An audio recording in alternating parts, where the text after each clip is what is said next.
النهاردة أول يوم لأستاذ سعيد في الجيم. كان جاي وكله تفاؤل وأمل علشان نفسه ينزل الدهون الزيادة اللي في جسمه وفي نفس الوقت يزود من الحجم العضلي ويخلي شكل جسمه أحسن.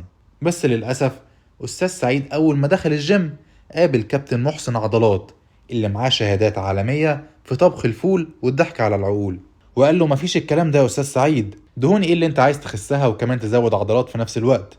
أنت مفروض تبلك الأول وتاكل الأخضر واليابس وتزيد عضلات ودهون، وبعد كده نشرخ براحتنا وننزل الدهون على رواقة كده. فأستاذ سعيد قال ياه، هو أنا لسه هبلك وأزيد دهون كمان؟ هو أنا ناقص؟ وبعد كده هرجع أنزل الدهون دي علشان أخس وأخلي عضلاتي تبان؟ الظاهر إن كابتن محسن عضلات ده هيعذبني معاه، أنا هاخد شنطتي وأروح بيتنا بدل وجع الدماغ ده.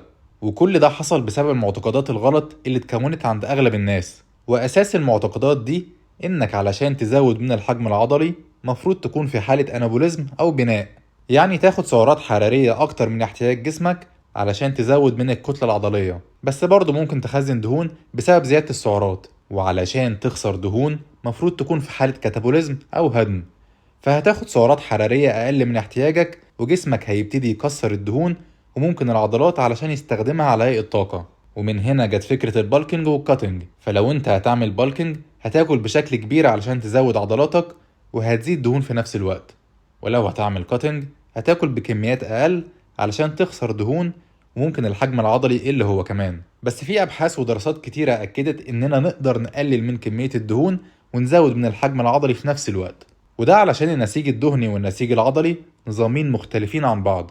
فممكن تقلل من كمية الدهون لما تعمل عجز في السعرات الحرارية وفي نفس الوقت تزود من الكتلة العضلية عن طريق تمارين المقاومة وكمية البروتين اللي بتاكلها، وده معروف باسم البادي ريكومبوزيشن أو إعادة تكوين الجسم، وبتكون نتائجه هايلة وخصوصا ل5 مجاميع من الناس. وأول مجموعة هما المبتدئين، فلو أنت ما اتمرنتش قبل كده أو بدأت تروح الجيم وبقالك فترة صغيرة جسمك بيكون عنده قابلية لزيادة الحجم العضلي حتى وانت عامل عجز في السعرات الحرارية. وتاني مجموعة الناس اللي عندهم زيادة كبيرة في الوزن، فالجسم بيكون مخزن كمية كبيرة من الطاقة على هيئة دهون اللي هتغذي الأنسجة العضلية وتديها طاقة حتى لو كنت بتاخد سعرات حرارية أقل من احتياجك خلال اليوم. وتالت مجموعة لو كنت بتتمرن قبل كده لفترة طويلة بس بعد كده وقفت تمرين علشان جاتلك إصابة أو عندك ضغط في الشغل أو امتحانات، ففي الحالة دي بيكون عندك ذاكرة عضلية هتساعدك على زيادة الحجم العضلي بسرعة في نفس الوقت اللي انت بتنزل دهون فيه. ورابع مجموعة الناس اللي بتستخدم الهرمونات، فبيكون عندهم قدرة على تصنيع خلايا عضلية جديدة واكتساب كتلة عضلية بشكل كبير مع عجز السعرات الحرارية. بس الهرمونات عموما أنا مش بنصح أي حد بيها علشان ليها آثار جانبية خطيرة جدا. وخامس مجموعة لو انت كنت بتتمرن لفترة طويلة في الجيم ممكن 2 أو 3 بس ما كنتش بتتمرن صح، يعني ما بتوصلش للفشل العضلي أو بتعمل تمارين بمقاومة أو بأوزان بشكل قليل ومهتم بس بتمارين الكارديو، ففي الحالة دي جسمك برضه هيكون عنده قابلية لزيادة الكتلة العضلية بشكل كبير حتى لو كنت عايز تقلل من وزنك. ودلوقتي هقولك على 4 خطوات سهلة تقدر تعيد بيها هيكلة جسمك أو تعمل البادي ريكومبوزيشن اللي احنا اتكلمنا عنه. وأول حاجة مفروض تعملها إنك تحدد كمية السعرات الحرارية اللي جسمك بيحتاجها خلال اليوم على حسب معدل الحرق بتاعك والمجهود اللي انت بتبذله. ودي ليها عملية حسابية ممكن تعملها بنفسك عن طريق اللينك اللي هسيبه لكم تحت أو عن طريق جهاز الانبادي.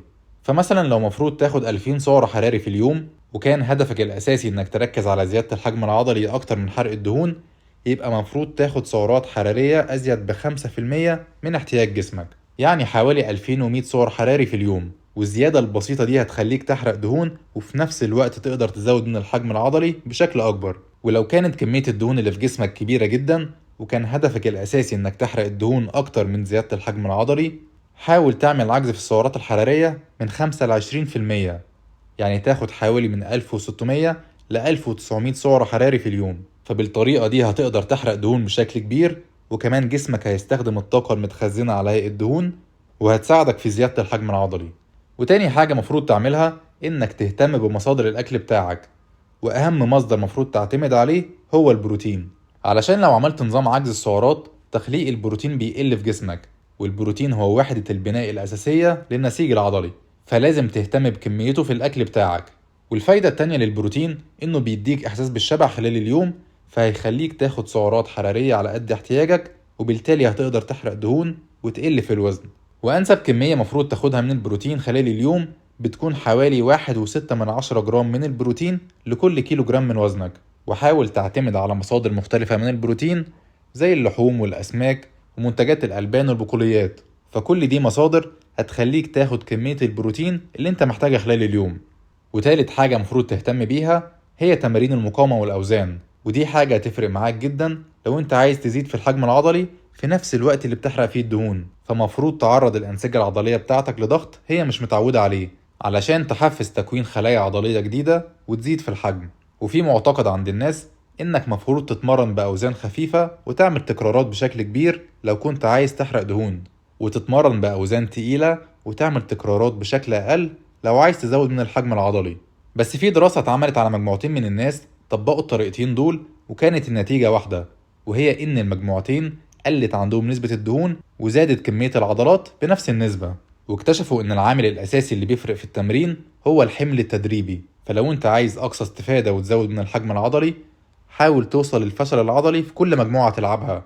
يعني لو هتلعب بوزن خفيف ممكن تعمل 15 تكرار لو أقصى تكرار تعرف تعمله بالوزن ده هو 17 تكرار مش 20 أو 25.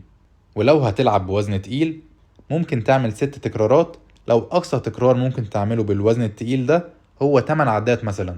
وحاول على قد ما تقدر تمرن كل عضلة مرتين في الأسبوع، يعني كده أقل حاجة ممكن تتمرنها هيكون مرتين في الأسبوع لو بتعمل تمرين الفول بادي، يعني بتمرن عضلات جسمك كله في نفس اليوم. وممكن تخليهم 3 أيام فول بادي وتريح بين كل يوم والتاني.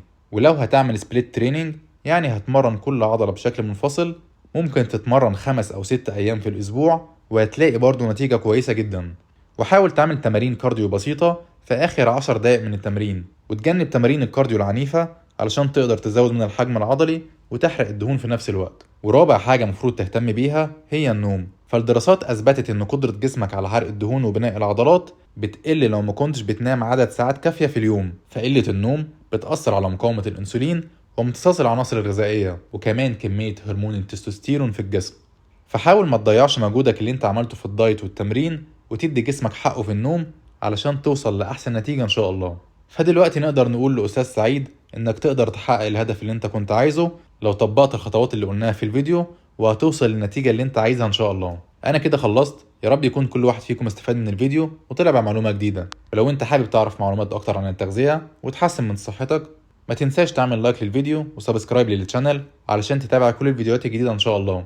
ولو لسه في أي حد عنده استفسار أو عايزنا نتكلم عن موضوع معين يكتب في الكومنتات وأنا هرد على كل الناس. كان معاكم دكتور محمود العطار من فيت باي ساينس. شكرا ليكم.